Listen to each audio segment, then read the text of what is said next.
Number 8.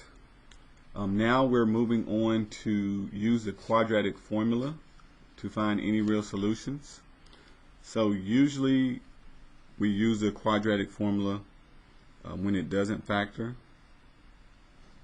The great thing about the quadratic formula is that it works every time. Like factoring will work sometimes, but the quadratic formula will always work. So we got x squared minus 2x minus 14 equals 0.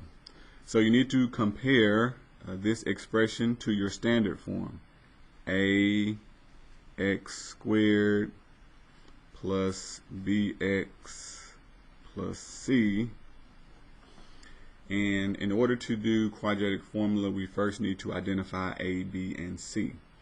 So notice a is the number in front of x squared.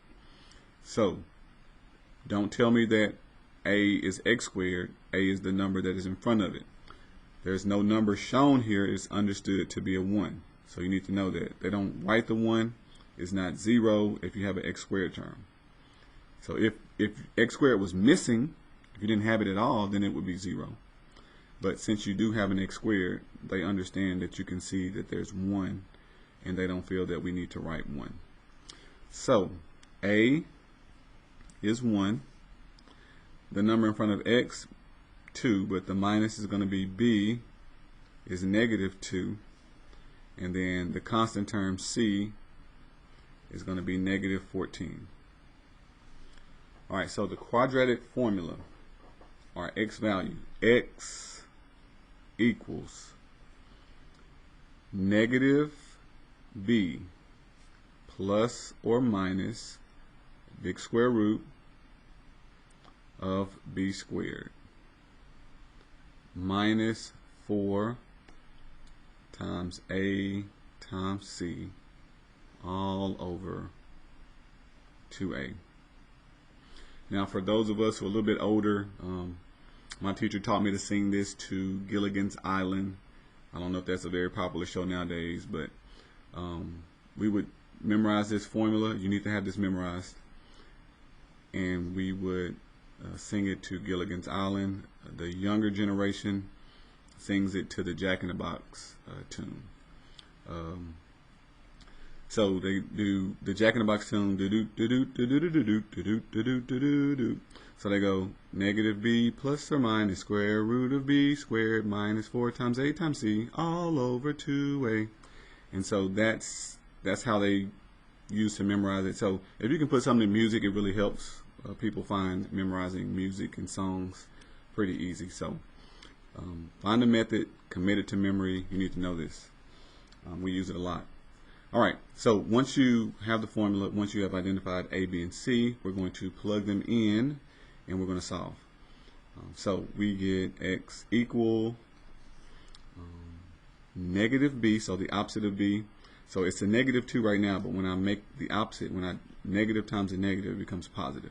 So this is going to be positive 2 plus or minus square root of negative 2, which is b squared, minus 4 times a, which is 1, times c, which is negative 14, all over 2 times a, which is 1.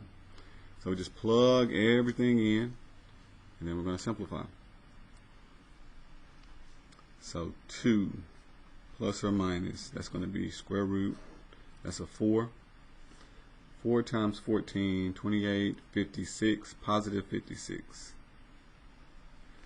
All divided by 2.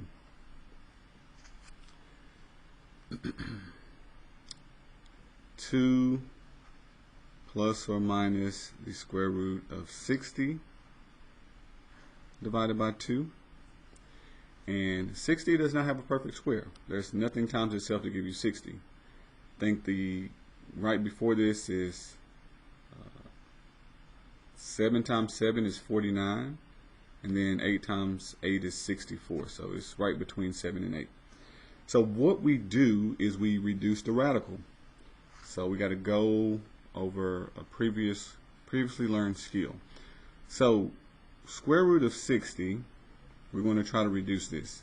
So we're going to do a factor tree. What multiplies to give us 60? 2 times 30. All right, so 2 times 30, I'm no longer looking at 60. All right, now 30, we can divide this into 2 times 15. All right, so no longer 30. So right now we got 2 times 2 times 15. That should be equal to 60. We're looking for pairs. Remember, square root is what times itself gives you that number. So we have a pair of 2's right here. So these will combine, be able to come out of this radical. So we have a 2. Write that down. And then 15, we can break that down to 3 times 5. All right, 3 and 5 are prime. They cannot be broken down any further, and I don't have any other 3's or 5's to match them, pair them with, and come out. So I'm going to multiply these guys back together. They're going to be 15. So, and it's still under the square root. These two guys got to come out. So this reduced is 2 square root 3 times 5 is 15. All right, you can check this with a calculator if you're not sure if you got this right. So let me show you how you can use a calculator. Now, a calculator will not give it to you in this form, which is what we need, because it says simplify your answer, type exact answer using radicals as needed. So you have to have it in this form. You cannot put it in decimal form. But you can still use the calculator and look at the decimal form and verify that it is the same. So what that means is I'm going to type 60, and then I'm going to do the square root. See what we get, 7.745, bunch of numbers. It's a radical. So 7459. I'm just going to remember the first 4. You can write this down and verify it. 7459. All right, now I'm going to do 15. Got to do the square root of that, and then times the 2 that's on the outside. And look, you get the same thing, 77459. So with this scientific calculator, or the one on the computer, it will not allow me to type 2 and then do square root of 15. You have to do the number and then take square root and then multiply anything else. So that's why I did it in that order. So you can verify, and you have seen that 2 square root of 15 is the same as square root of 60. So I am going to rewrite square root of 60 as 2 plus or minus 2 square root of 15, all divided by 2. So the 2 on the bottom is dividing the 2 terms on the top. So 2 divided by 2 and this divided by 2. So we can divide everything by 2. When I divide by 2, this becomes 1 plus or minus 2 divided by 2 is 1. We don't have to write it, just square root of 15. So it's understood. So we get 2 answers. 1 plus square root of 15 and 1 minus square root of 15. 1 plus square root of 15 and then 1 minus square root of 15. Now, let me see. I don't know.